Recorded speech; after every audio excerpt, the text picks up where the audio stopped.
Yeah, hello everybody, how you guys doing? So this is Siko Automobile. I want to share with you guys what I did to fix my P0171 and P0174. So here are the steps that I took to fix them. You know, you don't need too much diagnostics. You don't need to have snap-on diagnostic tool, or so here's the steps that I took to fix my codes. So number one, what I did was to put a diagnostic tool, just a cheap diagnostic tool. you know my cards was good. Then I checked, I'm gonna put up a video where I checked my O2 sensors. My O2 sensors was good. I checked my what's it called? I put a I did a smoke test. There was no leak whatsoever on the car.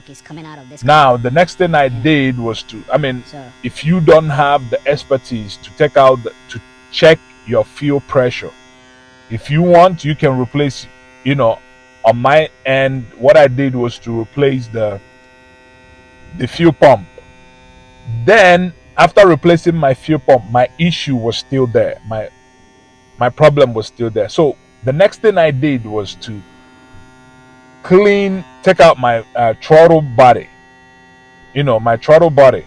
There was so much dirt on the um, throttle body. So what I did was to clean the thing, clean it very good. And when I installed it back to the car and drove the car, believe me, my code never came back again. So hope this video helps you guys out there that is finding it difficult to fix your P0171 and P0174.